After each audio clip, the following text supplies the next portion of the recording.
or online visits. More at 904-202-4YOU.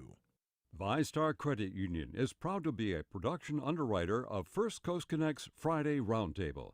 ViStar, we never forget it's your money.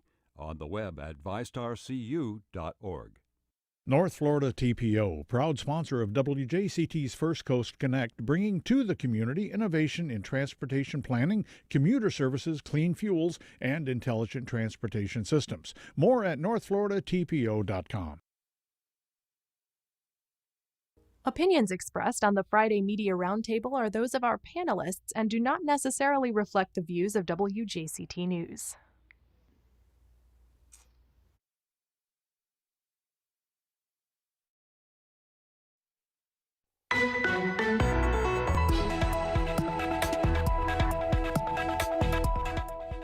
It's the biggest stories from this week. I'm A.G. Gankarski, sitting in for Melissa Ross. And just ahead this hour, we'll take a look back at the week's top stories with our First Coast Connect Friday Media Roundtable. Controversy over the Orange Crush Festival coming to town this weekend. A possible name change for Jacksonville Beach. And a federal probe into a discrimination complaint over St. Johns County Schools' dress code. All that and more just ahead with our roundtable. Then later in the hour to push to rename another Jacksonville neighborhood the Cathedral District. It's all ahead after today's news.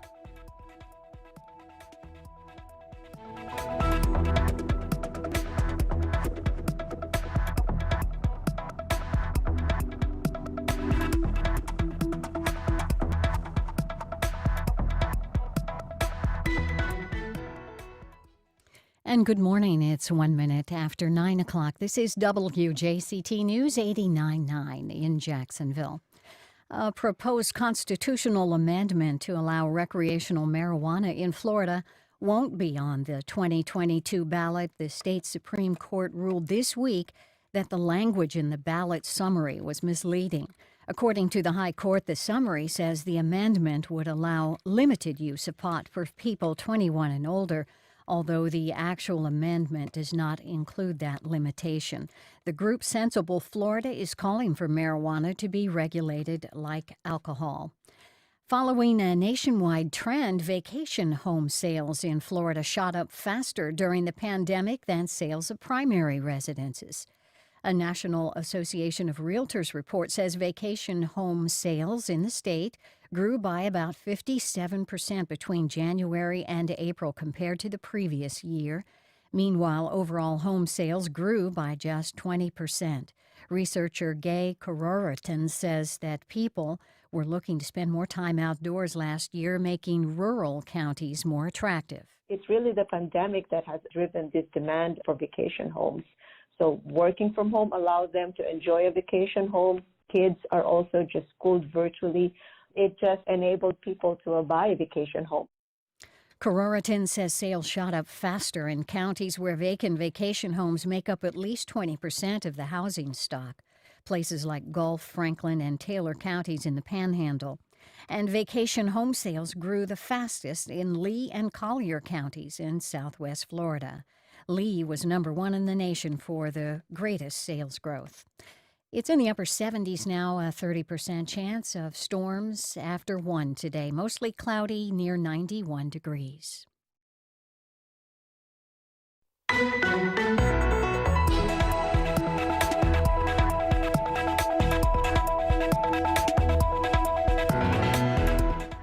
Controversy over the Orange Crush Festival coming to town this weekend, a possible name change for Jacksonville Beach, and a federal investigation to a discrimination complaint over St. Johns County Schools' dress code.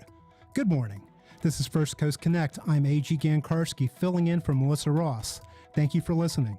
And just ahead, all the top stories of the week with our Friday Media Roundtable. 549-2937 is the number to call. We've already got somebody on hold, believe it or not. Then later, why some want to rename downtown's Cathedral District. But first, it's Friday. And here to discuss a busy news week, we welcome writer Shelton Hull of Folio 2.0. Shelton, welcome. Good morning. Writer Claire Goforth, formerly of Folio, now of the Daily Dot. Good morning. Writer Diamond Dave Barline of the Florida Times Union. Good morning, Dave. Well, thank you, AG. That's a new one. I appreciate it. You can keep that one. And rounding out the panel, Jacksonville Business Journal editor Tim Gibbons. Tim? Good to be here. Hey, thank you. Well, let's talk about this week. We'll go to your calls in a moment. 549-2937 is the number again. But we're going to begin with our top story, Orange Crush. And I couldn't win the battle to get the REM song used as the bumper here, so you'll have to imagine it. Orange Crush will be in Duval County for Juneteenth weekend, and no one knows what to expect. Organizers met with Sheriff Mike Williams Thursday, and they issued a positive statement, but some businesses will close, and especially at the beach, confusion reigned through the week. Events start tonight and run through Sunday. There have been some precautions taken ahead of time, meanwhile, such as moving inmates from Duval County Jail to create space. The Jacksonville NAACP called this move unprecedented and discriminatory, noting that such measures seem to be exclusive to this planned event. Is there a double standard in play? Claire, I saw you on Twitter opining on this, and I want to know what you think about this. This is a terrible thing for there to be any sense that you need to move inmates from the jail to make room for arrest during a festival that is primarily young Black people. That said, there's also another question here, and that is, why is the jail so full in the first place? You can say that there are some of the onus is on JSO on this, but more realistically, I think that this falls to the state attorney's office. Melissa Nelson was elected as a reform prosecutor, and now, several years later, we have a jail that has 2,500 inmates housed as of a couple of days ago, and that is mostly a reflection of the fact that the prosecutors are not recommending people to be released on their own recognizance. The reality is that many of the people who are sitting in jail right now are merely there because they cannot afford bail. And that is often because they are impoverished. So are we really holding Melissa Nelson's feet to the grindstone on her promises of being a reform prosecutor? Yeah, I mean, that's a question. I mean, and Dave, I want to go to you here. I mean, you've got a lot of institutional knowledge. You've covered this for a long time. You've remembered the Angela Corey era and even eras before that. Law enforcement in the city, in this region, it's typically been punitive towards Blacks. Is this an extension of that, or have we made progress and this just is a bad look?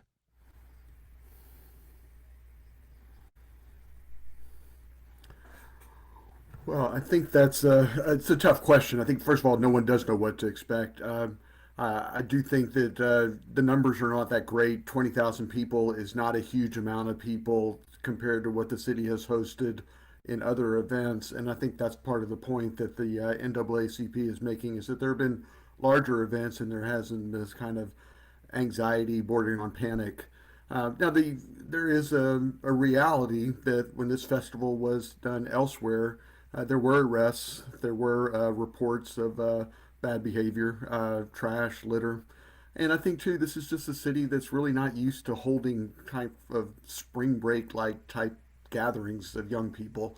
Now, the added layer of race, sometimes you wonder, why are all these businesses closing? What's the panic there? This is something that people should want to have for their businesses. I don't think the businesses have anything to worry about. The real issue might be, in the previous festivals was what was happening at the beach and public space. Dave, we're having some problems hearing you here. I do think that, I'm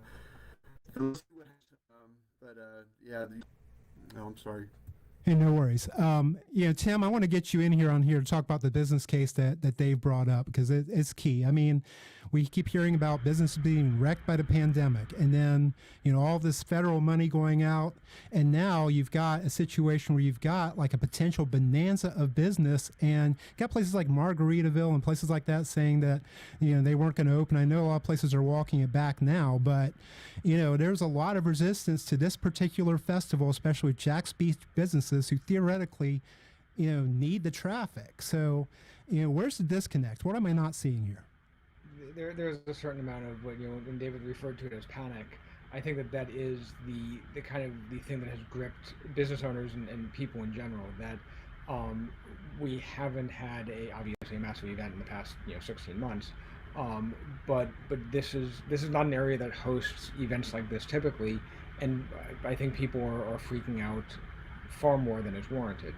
Obviously, if you're a business owner, you're going to make the decision that you think is good for the safety of your business and and your bottom line. I mean, that was one of the things when the RNC was talking about coming here. We talked to downtown businesses that didn't plan on opening just because in their mind, sure, there'd be a bunch of people here, but the hassle and everything around it just wasn't worth it. So there probably is a non-racially motivated I don't have the staff to handle a huge influx of people sort of reason that is a perfectly valid reason for not having your business open. If you're having trouble finding employees, well, okay, having a bunch of people is not good for your business.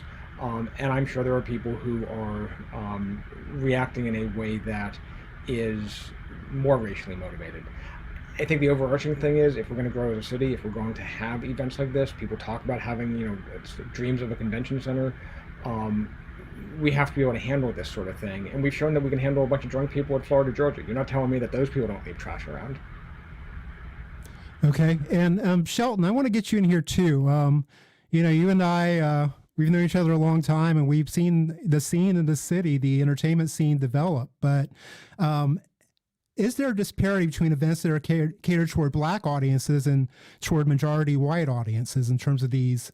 The response of private business, in terms of, the moral panic in the media, in terms of, the hand-wringing about littering and all of these things. Is it about race? Is it about culture? What is this about? I think all those things can be factors. I wouldn't necessarily, there's a racial component to it, but I wouldn't necessarily assume that people are racist because they're doing that. Choosing to just close your business, it's kind of a reverse boycott. And we've seen that over the last year in a number of cases, most notably when the Republican convention was going to come here. People in the downtown area, many of the businesses there said that they were not going to serve those people, in part because of ideology, in part because of the pandemic. With a situation like this, the thing is, it's totally natural for the police to open up a few jail cells and whatnot in anticipation of something happening. I mean, whether it's UFC, whether it's Florida, Georgia. I mean, even at the Jazz Festival on Sunday nights when George Benson had the tight leather vest on, Katie barred the door. But I think it's going to be fine overall. Now, the beaches itself, that beaches, Seawalk Pavilion area, has had its own issues over the years of different types of things going on. So a sense of extra vigilance might be prudent in regard to how they organize stuff like that out at the beach, because they've had a sort of a previous issue. If something of that size were happening in downtown Jacksonville, it would be no problem. JSO has shown themselves fully capable of, keeping people in line in a large mass situation like that. Our football games and things like that routinely outdraw what any of these festivals would do. And over the years, we had things like Rockville and all that going on here. So it's all good. I think people need something to argue about, and as we did with the UFC and such, but you'll be fine. Yeah, you're not going to believe this, man, but the phone lines are jammed up. A lot of people apparently want to argue about this. I'm going to start off with... Now, don't get me wrong. Someone will probably die, but I just don't think as many as people are expecting. Thanks for that cherry insight, Shelton. Richard from downtown, you're on First Coast Connect. Good morning and thank you. Hey, good morning, guys. I want to ask about the... I think Richard just dropped off the call. We're going to go to yet another call back, Richard. We're going to another caller, Kelly, calling from Kernan. You have something to say about the Orange Crush issues. Yeah, I just want to say that why don't they just say it what it is? It's funny to always hear white people call in who are in whatever the politics or whatever, and they say, "Oh, it's not racism. It's not racism." What is racism? If you judge a whole culture of people by what you heard, they've never had Orange Crush here before, and they're running around saying, "Oh, it's not racist. It's not racist." Yes, it is. Yes, it is. You don't clear out of prison and do all the stuff that they're doing if you're not thinking that all these black folks are going to come in here and ruin this little city. All right, and downtown is a mess, but they're going to ruin the beaches. All right, it is racism, and they can sugarcoat it all they want and say what it is, but we know what it is. How about bringing some black folks on there and asking them, do they think it's racism? All these white folks talking about it's not racism is because they don't experience that. Nobody ever wanted to close down their stores in a whole city and clear out the prison because they came to town. Yeah, thank you for that, Kelly. And I want to get you back in here on this, Claire. What do you think of Kelly's comments? I mean, we haven't heard a lot of black voices on this story, which is ironic. We've heard a lot of white commentators. We've heard a lot of white business owners, but it's been a story where, ironically enough, the event has almost been a passive bystander to this discourse in the media. What do you think of her comments, and what do you think of, the issue generally? Look, I think Kelly's exactly right. You cannot say there's no racism involved in some of this. I mean, I do agree with Tim that there are certainly some businesses that may have a valid reason for not wanting to be open, such as they can't handle the capacity. But overall, this issue is racism. Clearing out the jail, which I believe Ken Jefferson, the former police officer and consultant to one of the news stations, he said he'd never heard of this before, of them clearing out the jail in preparation for a festival. And I challenge anyone to recall if that had happened, and maybe it has, I don't know, but for Florida Georgia weekend, I mean, just in 2018, there was a attempted murder followed by a suicide. There have been numerous murders during Florida Georgia weekend, then many of them directly associated with the festival itself. And yet every year people get super excited about Florida Georgia weekend, and RV City is a big thing, and it is a wonderful event. And there are a couple of bad actors. But to say that it's the same when everyone welcomes Florida Georgia, and then so many people are terrified because a much smaller festival that comprises a largely African American population is coming to town. I mean, you can't say there isn't an issue with race there. I mean, it's just disingenuous. Thanks, Claire. Richard, we're going to bring you back on. Richard, you were dropped off before. Let's try this again. Go ahead. Yeah, I wanted to just point out something that's very blatant, and it's Orange Crush. They're clearing out the jails. Last year, a major attorney here in this city stepped up and literally paid for cab rides for people who get too drunk to ride home for free. Call it racism or whatever you want to call it, but no one has ever cleared out the jails to make room. And why are no business owners stepping up to offer free rides that this crowd is going to need, just like a Florida Georgia game? So we've got hundreds of years of racism that we've not reckoned with, and it's all coming home to roost right now, and it's just too blatantly obvious to ignore it and act like it doesn't happen. And until we address it for what it really is, we're just going to be providing lip service. And Richard, I want to ask you a question while I have you here. Sure. When we look at the last year of racial discourse locally and also nationally, we've seen a lot of talk. The Juneteenth holiday was just signed into law. There's been a lot of public voicing of white people of how they're not racist or even anti-racist. Does this give the lie to statements like that? No, on an individual level, I'm certain the average white person is not racist, but we've got to stop treating racism like it belongs to white people. Racism doesn't belong to white people. It belongs to this nation. And until the nation decides that it doesn't want racism, you're going to be challenged to with constant people saying, well, my grandparents, I can't be blamed for what happened 500 years ago, or, we're not clearing out the jails just because they're racist.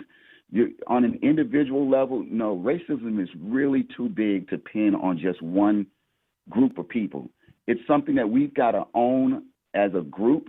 And obviously we can't as a group deny that racism never happened. And just to put it into perspective, every time I talk to politicians, I get this line, something like it was the Republicans who freed the slaves. There were 14 Republicans who refused to vote for Juneteenth.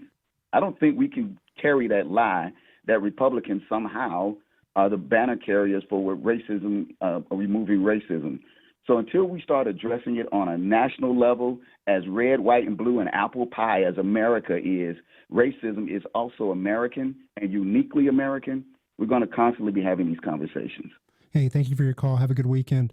I want to get another call in here. We're getting slammed with calls here. Jose from Springfield, you want to talk about Orange Crush. Welcome, Jose. Okay, Jose is dropped. Please call back Jose. John from the West Side. John, you're on First Coast Connect.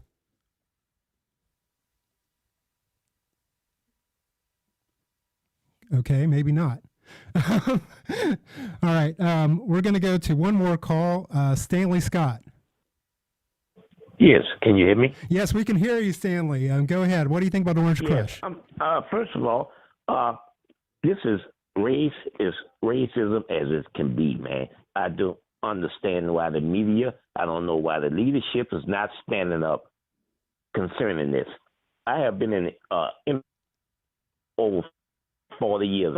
Never in my life seen an incident of this nature against one race of people, and I'm appalled. And if you look at the school board situation, and then when you look at the other situation that's been going on this week in this city here, you see racism all over this city. And when is it going to end? Thank you. Hey, thank you, Stanley. Have a good weekend. We got some Facebook comments here, too. One, the coordinators are responsible for the fear, at least in part. They are the only festival who has not reached out to the local authorities for permits, insurance, etc. No one knows what to expect, and they have been banned from Tybee. Why? Racism may be part, but let's look at the facts. Hey, Tim, I want to get you in here and talk about permitting and these issues. What is permitting and all of that? What kind of confidence does that give planners as they get ready for events like this? And, could the festival organizers have been more proactive in getting these things? It's a decentralized event in many ways. They got many locations. So what could they have done to overcome this narrative? I think that is one of the complicated things in this entire situation. And yes, to the previous caller and to Claire's point, I think anybody who says that there is not racism motivating at least some of these decisions is being willfully blind. But the situation is confusing. First big event post-pandemic, staffing issues, all of the other things, plus the racism. And the permitting thing does add a layer of complication there. We've referred to the Jazz Fest in Florida, Georgia, and other big events that Jacksonville hosts.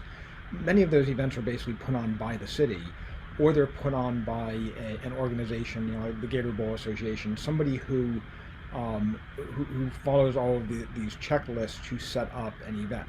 This is basically just a bunch of different events happening the same weekend without that same sort of focal point. I don't know if the organizers have a legal need to have permits, or even if it would work for a decentralized event, but it does add a layer of, call it bureaucratic confusion to the mix. And David, I want to get you in here too on this. We got a Facebook comment that I want you to respond to. 80 plus people were arrested at the last Orange Crush Festival. 2 people were arrested at the last Florida Georgia game. Perhaps that's why there's a concern. Are those optics in play here? Yeah, well, I think there is a background there to the festival that you can't overlook. I think the concern with emptying out the jail is the message is that the immediate response is going to be that people are going to be taken into custody, they're going to be arrested, that there's going to be an overreaction that perhaps wouldn't be the same in a similar type festival. In some ways, it's not even a festival. It's just a bunch of people sort of going to different places. But yeah, if those facts are right, if there were 82 arrested for the Orange Crush Festival versus 2 for the Florida-Georgia game, which that seems kind of low to me. But if that's the case, then yeah, empirically, there's a difference between the two festivals. Okay. This has been a great discussion on Orange Crush. We want your call still, 904-549-2937. If you got bumped off before, blame the phone line. Call in, please, 549-2937.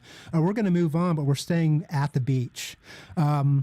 The city of Jacksonville Beach is considering changing its name for the first time in nearly a century after conversation between city leaders and, of all things, a charter review meeting. Wow.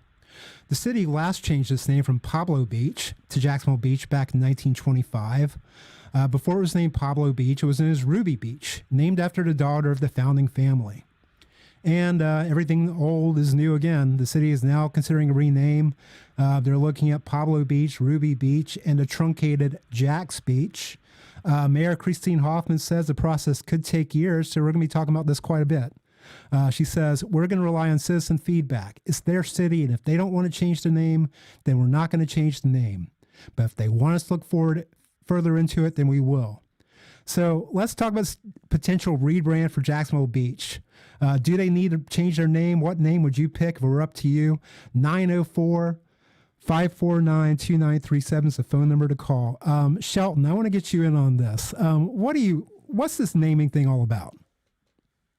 Well, I think it's just it's a branding thing, really. Certainly, the legacy of Andrew Jackson causes some concerns. We see that here in Jacksonville, but it's very much like, the neighborhoods downtown that are sort of micro-branding each other. In this case, I think you could toss a coin one way or another. There's not been a city or anything other than a small town that's changed its name in recent years, as far as I know. You get the Emperor Constantine involved, anything is possible. But I do like Ruby Beach. It is rare to change the names, but if they were going to change the name, I think Ruby Beach would be a very nice thing to sort of describe that area. It kind of goes with Orange Crush, actually. Right on. Tim, I want to get you in here. It's like if they were to engage in this rebranding, would they face challenges with the state legislature? I mean, a charter change, as I understand, has to go through Tallahassee. But, beyond, or at least something like this has to be approved by Tallahassee. But, when you look at this also, it's like, what advantages might it give Jacksonville Beach to rebrand to, say, Ruby Beach, Jax Beach, Pablo Picasso Beach, whatever? So the answer to that, of what's the benefit? How many times have we sat on this show and talked about Jacksonville Beach? Rebranding is a thing, and it's why businesses do it. It gets their name out there. It gets them in the conversation, and if they changed it, I imagine coverage and editorials, and if they pick something that interesting and historic, it generates conversation. So I don't know if there's a good or bad. I mean, it doesn't really matter if it's Jacksonville Beach or Jax Beach, but I think you can say that just going down this path has helped the city getting some press, and free ink is good for everybody. Okay, free ink is good for everybody. It sounds like a tattooist. Claire, I want to get you in on this. When we were talking about the festival issues of Juneteenth, the Orange Crush thing, we're talking about this renaming thing. We got a lot of Jacksonville Beach stuff here, but is any of the potential rebranding an attempt to separate from Jacksonville itself? And we know the whole history, the Ocean County push and this and that. Do they just want to separate from Jacksonville altogether? Or is this something where they're looking to maximize their property value, and they think if they have a non-Jacksonville name, it might do what happened in Atlantic and Neptune and so on? That's a good question. Maybe it would make an effect on property values. There's some attitude at the beach that they'd like to have their own identity separate from Jacksonville. I think they're also really tired of writing out Jacksonville Beach on their return envelopes and forms. That's a lot of letters. People have had some great suggestions. Ruby Beach is a good one. Jack's Beach, everyone already calls it that, but let me just put it out there for the masses. Freebird Beach. Think about it. Hey, it's a lot less letters. It reflects some of our history, and who didn't have a great time at Freebird when it was open? I know I certainly did. That's good info. And Dave, I want to get you in here. If we look at this issue, if it comes out of Jacksonville Beach City Hall, what happens with it on the governmental level after that? Is it something that the Jacksonville City Council's got to look at? Is it something that or is it something that they can basically do of their own accord? How does this fit with the unique arrangement of consolidation? Well, yeah, it does fit into that, which is the beaches have always kind of been part of the consolidated city, but they've also wanted to be apart from it. So it's been kind of this weird dance that's been going on for 50 years. And I guess that would be part of it. They went to Jacksonville Beach many years ago because they thought, well, that's a way to sort of identify themselves, so people who didn't know where Pablo Beach was would know, oh, Jacksonville Beach, that's next to the city of Jacksonville. So now maybe they're kind of thinking, well, it's time for us to pendulum to swing the other way. I think, they always talk about going across the ditch, meaning the Intracoastal Waterway. So how about East Stitch? Would that work for them? But I like Pablo Beach. I think that would be a pretty good one. And you think about it, there's Fernandina Beach, there's Atlantic Beach, there's Neptune Beach, there's Ponte Vedra, and then there's Jacksonville Beach. It just seems like a kind of plain vanilla name. So I can understand why they want to take a look at it. And it's a good conversation starter and does get some a little bit of community pride going maybe. But I agree with Shelton. It's very hard to actually do. It's so hard to even change the name of a street, much less a whole city. Hey, thank you, Dave. I'm going to put you back on hold because I got to take some calls. We're jammed with calls here, 549-2937. We want more calls. We're going to go to somebody who actually lives in Jacksonville Beach, Scott. Scott, you're on First Coast Connect. What's on your mind? Hey, yeah, I live at Jack's Beach, homeowner. My kids go to school here, love living over here. But I don't think we need to change our name. It's kind of silly. You can call it Jack's Beach if you want, but on paper, Jacksonville Beach is fine. We got other problems to worry about. We got potholes on my street. We've got trash behind businesses, the normal everyday city stuff. Let's take care of that first and then worry about something like this down the road. Thanks. Hey, thank you. And we got a Facebook comment here. Jack's Beach seems easier, and everybody calls it that anyway, so you got one vote for it. A robust dialogue here. We're going to bring in Maria from Arlington. Maria, you've got an opinion on the beach renaming. We want to hear on First Coast Connect. Good morning. Hi, good morning. Well, Jacksonville is always in the news for something bad, and I could understand why Jack's Beach might want to disassociate themselves from Jacksonville. Okay. That's it. Short and sweet. So, basically this is an issue that we're going to see. We're going to stay with this issue, and Melissa's back on the show, obviously, also. We've got other news we need to move on to. But if you want to call on this or anything, 549-2937. We're going to talk about yearbooks, specifically a Bartram Trail yearbook that the U.S. Department of Education's Office for Civil Rights is investigating the St. Johns County School District. They're looking into the yearbook and to a potentially illegal and gender-biased dress code policy. The district got a complaint from the Civil Rights Division's regional office claiming the dress code had unfairly targeted and humiliated female students. It also cited the choice to alter or Photoshop female images in the Bartram Trail High School yearbook. This is a Title IX complaint, meaning that it's based in gender and the school district isn't commenting. Judgments for potential Title IX violations have come down differently in courts over the years. Usually the districts win. A North Carolina charter school lost in 2019, though. They had a ban of pants or shorts for female students, and parents sued, and they prevailed. On the school district level, there was a committee that was scheduled to meet at the end of May. They haven't met yet regarding the dress code. perhaps because of pending legal action, who knows? But there's a lot to unpack here. David, I want to begin with you. When you look at something like this kind of federal investigation, what kind of timetable might we be looking at for resolution? Well, it could be. I really don't know, AG, in terms of whether it would be months or weeks. I mean, I think the first thing would be whether they're actually going to open up a full-fledged investigation. It feels to me like the department, the federal government, would have bigger fish to fry than this. I mean, the people who were, well, basically the women or girls who were being photographed for the yearbook, they were wearing what they wear usually at school. So it's not like there's this, the campus itself is being locked down or has these overly onerous restrictions. There was a case where, people overdid it in terms of how the yearbook photos were retouched and changed and altered. Whether that's worthy of this level of investigation, I'm hard-pressed to see how it is. But perhaps it's something where they feel like this is really that important to them.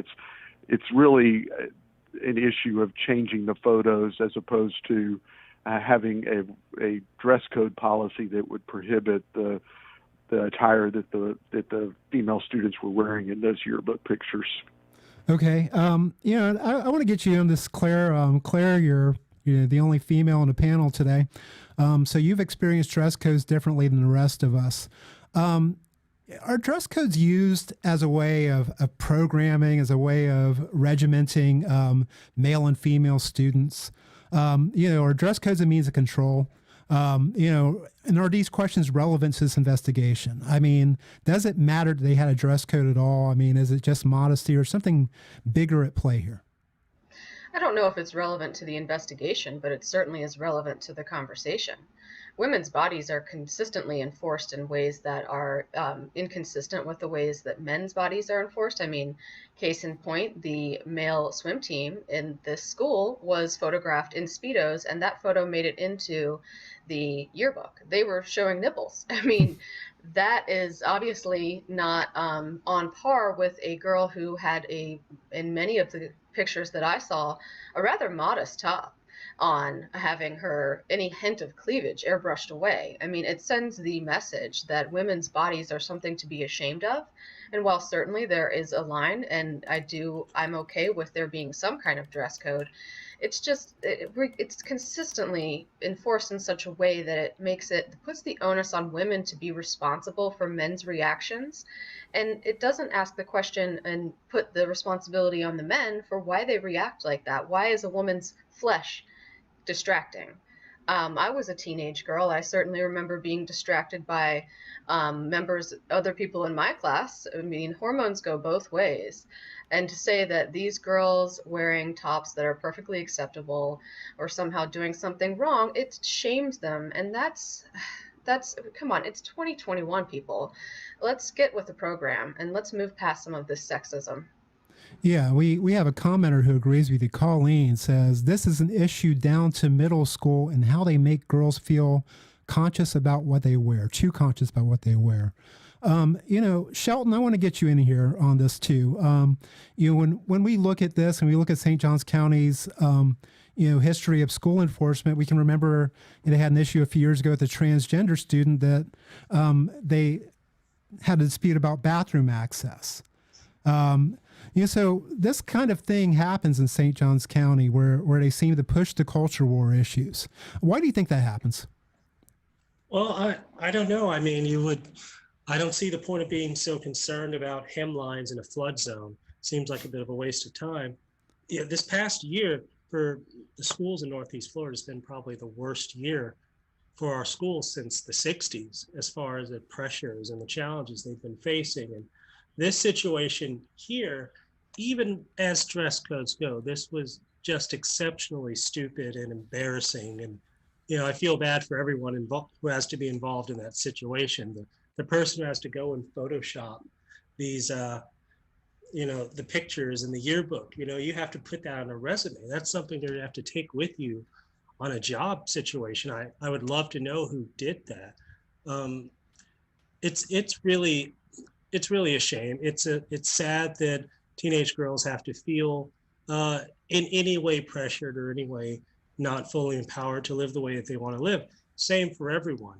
And I would like to think that this situation in particular was really exceptionally stupid, exceptionally unnecessary. But it opens the door to, as Claire was mentioning, the larger pressures that are put on women in our society, and the failures that we as adults have in dealing effectively with children and making them feel safe wherever they are. Thank you for that, Shelton. Jane from Ponte Vedra Beach, you're on the wire, so go ahead and tell us what you think. Well, I just had a question for the panel. I felt that your request of the female panelists showed gender bias. We never asked what is the definition of male modesty. Whenever we ask people about modesty, it's inferred that they're female. So I'm just like some discussion on perhaps, of course, what's happening in St. Johns County is horrific, the way they did this. But I think we all have to sit back and say, what are our unconscious bias? And just by the nature of the questions, we're not really answering honestly. Thank you. Thank you for that, Jane. Tim, why don't you go ahead and address that question? Is there unconscious bias? I mean, we don't talk about male modesty. The caller is right. Right. No. And I mean, I think there's obviously, everybody has a whole range of unconscious biases. Frankly, I would hazard that some of these biases aren't unconscious, though. They're willful people leaning into them. Policing how young women dress is a thing that's been going on forever and is unacceptable. I think the broader issue, and one of the reasons why this has been, why we're still talking about it, is kind of to Shelton's point of it's just dumb that even the arguments that people make, speak as though they probably often are, about disrupting the classroom and things like that, those arguments are dumb because it's not the young woman's responsibility to what her male classmates, how they react. But this is a picture in a yearbook. It's not disrupting anything. They're not even getting it till after school is out. So the idea that if the mindset is that you're going to go and censor a yearbook, what are they doing during the school day? What conversations are they having? And what message is being sent to the girls who are at the school, on the day-to-day basis? Yeah, I mean, perhaps, now that Governor Ron DeSantis has addressed the issue of critical race there, he can get to the issue of gender bias in schools. Let's move on. Vaccines at Duval County Public Schools, you're going to be able to get them. On Thursday, the district announced that 5 schools would serve as vaccination sites for anyone age 12 or older. Mandarin High School is going to start it up. June 28th, the first dose. July 19th, second dose. Fletcher Middle, June 29th, first dose. Second dose, July 20th. Westside High School, first dose, June 30th. Second dose, July 21st. Andrew Jackson, first dose, July 7th. Second dose, July 28th. And First Coast High School, first dose, July 8th. Second dose, July 29th. Individuals under the age of 18 may attend without a parent or guardian, but a signed consent form and photo ID are required. You can get those forms on duvalschools.org, the website. They're going to eventually offer vaccines at every district, middle, and high school. And, also there may be a back-to-school clinic coming also with more vaccinations. And so that's going to be something. They're going to expand vaccine access for these students. Claire, is this going to do any good? I mean, have we maxed out on vaccines, or are people still getting them? People are still getting them. It certainly has slowed down, but this is a good thing. Having more sites for vaccines is a way to encourage people to get the vaccine. And my understanding is that there are some locations that also have, I believe in grocery stores, that have further incentives for people to get vaccinated. That being said, I think that when people are hesitant to get the vaccine, we should, rather than shame them, we should have an open conversation with them and try to be logical and measured in our response rather than just being hateful. Yeah, I mean, I think as we move toward the second year of this pandemic, that's good advice. So, Yeah, these vaccines are not required in the public schools, and the clinics are optional. So keep that in mind. And there's also an added incentive. You get gift cards in the form of $10 grocery vouchers. I also wanted to give a couple seconds of remembrance here. Today is an anniversary of a very tragic day in our city's history, the 31-year anniversary of the mass shooting at GMAC. It was over in Bay Meadows. The murderer killed 9 people, wounded 4 others, and then killed himself. It was at the time the worst mass murder in Florida criminal history. Has been superseded since. But it's another reminder of how gun violence, how these mass murders have affected Florida historically, and we still see the undercurrents of violence to this day. Moving on to happier news, the lightning round. Shelton, you've got a walking tour you want to tell us about?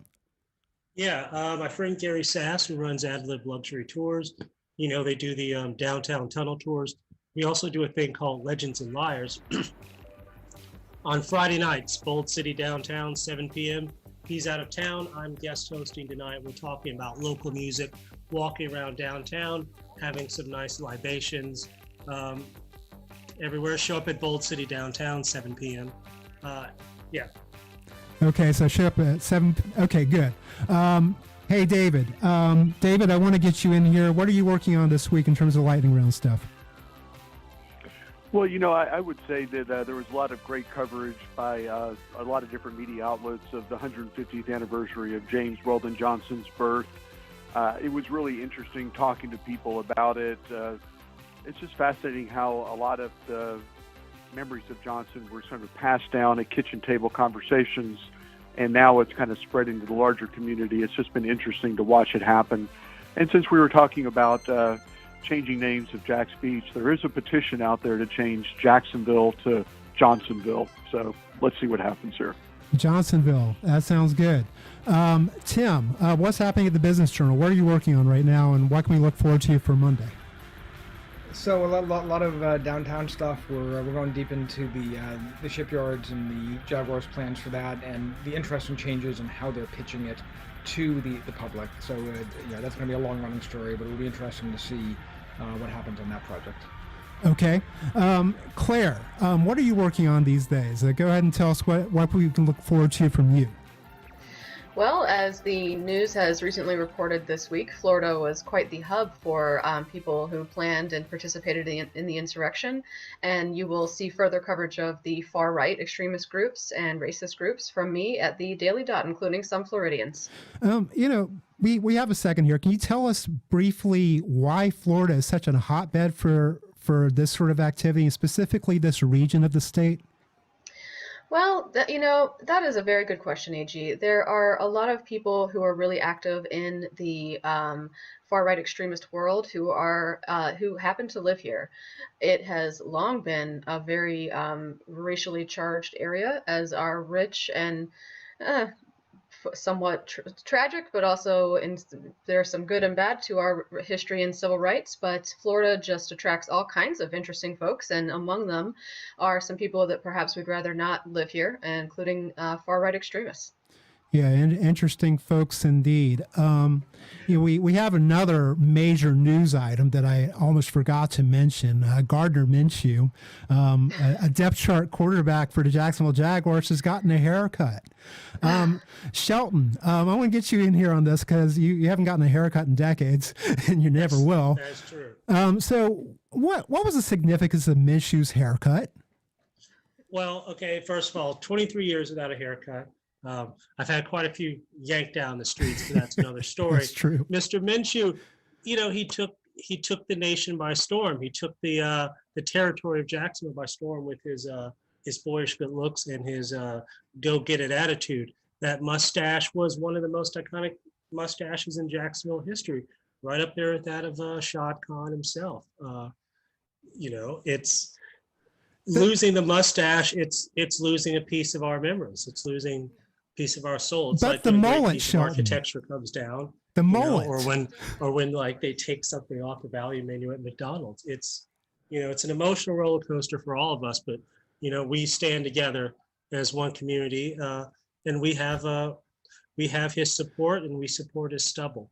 Yeah, wherever Jack. his facial hair takes him in the future. Yeah, Jack Strong. Hey, Tim, I want to get you in here on this. Minshew cutting his hair, cutting his mustache. Is that a good business move for him? Obviously, he has more qualified advisors than I do. I'm just waiting for Trevor Lawrence to cut his hair. I think that will eclipse the importance of this story once that happens. Oh, my heart can't handle that. Okay, I want to thank our panel for a great show. Claire Goforth of the Daily Dot, thank you. Shelton Hall, Folio 2.0. Don't forget his tour tonight.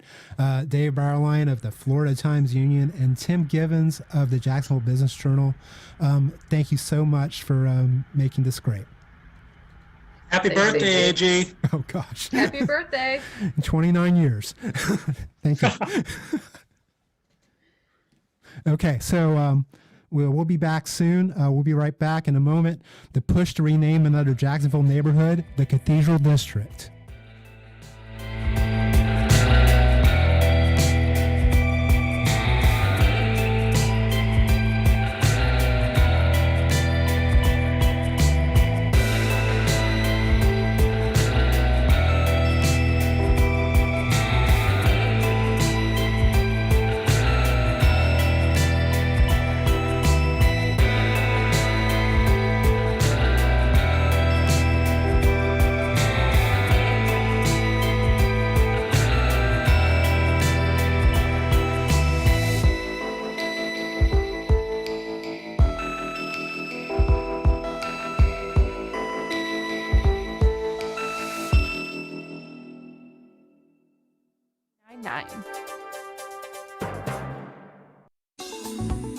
It's the biggest stories affecting the Sunshine State. Hi, I'm Melissa Ross. And I'm Tom Hudson. Join us Friday for the Florida Roundup. Each week at noon, we interview newsmakers and people from across the state discussing the stories and issues that affect your life. What's driving the conversation in Florida? Join the conversation on the Florida Roundup. Every Friday at noon on WJCT News 89.9.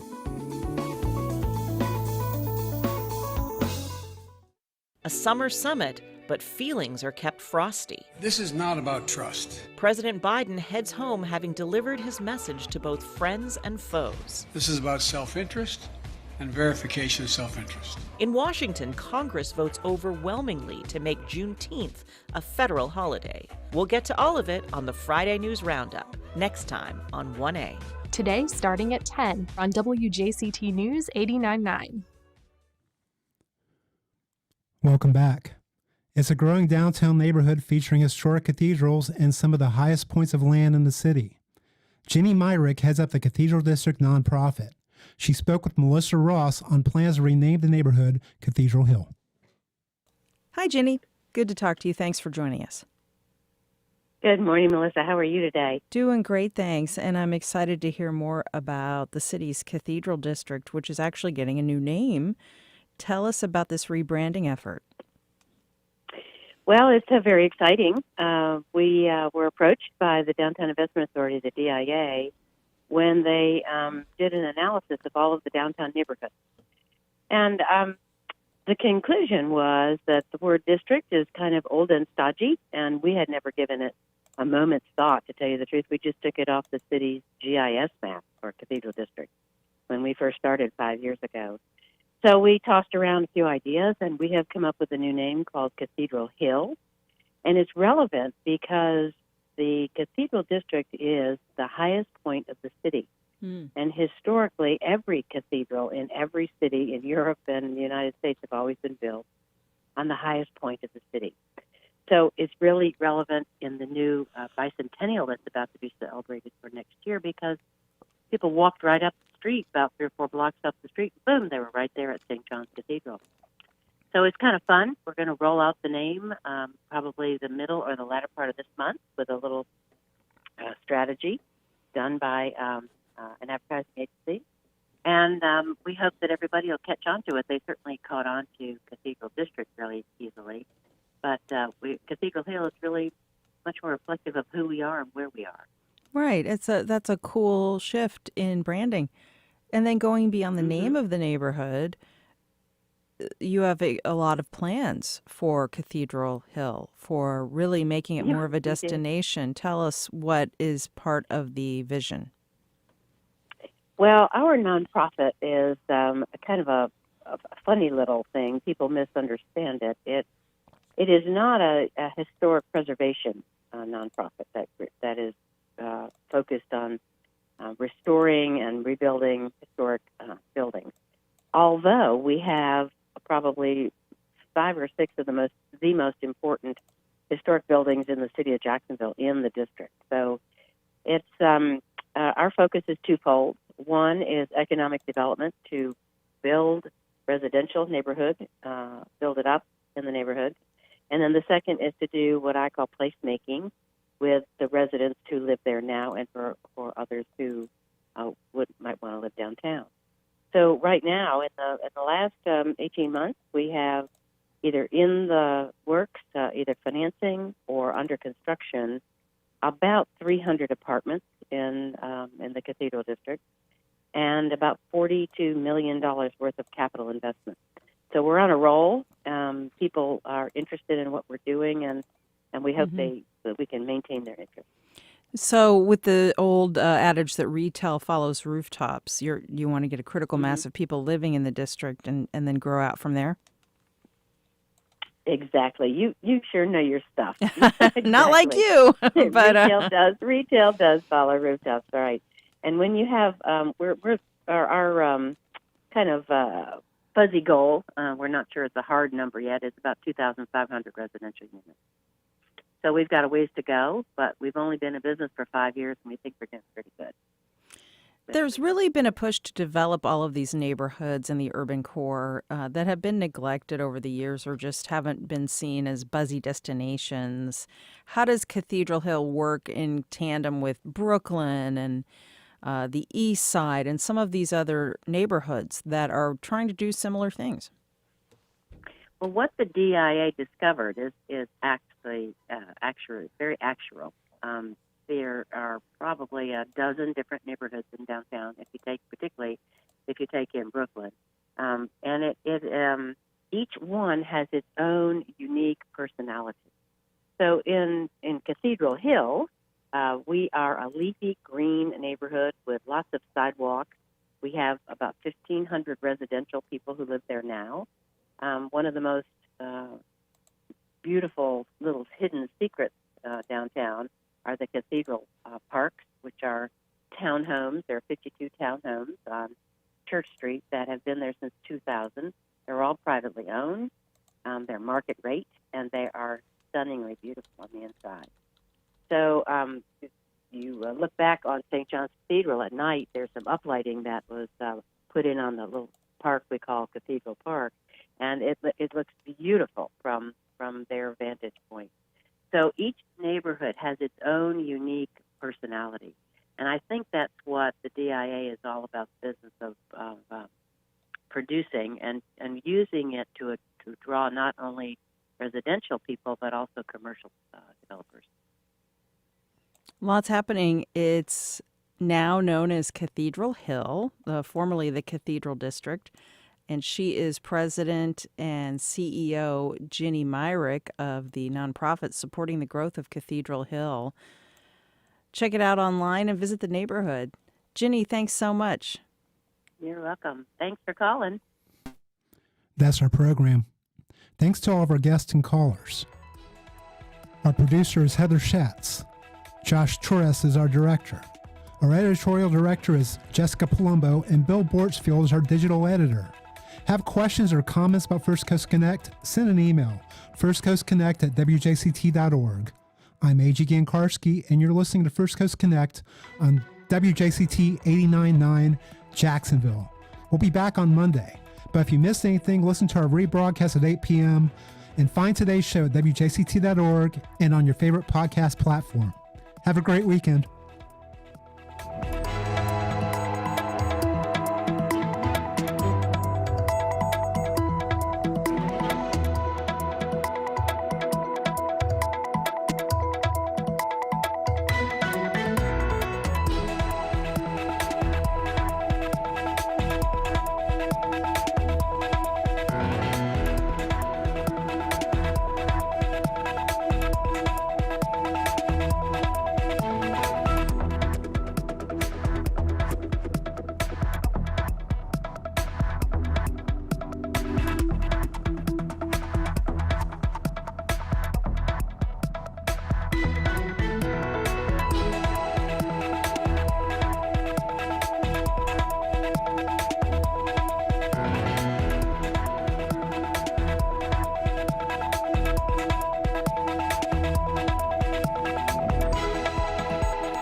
Support for First Coast Connect is provided by Baptist Health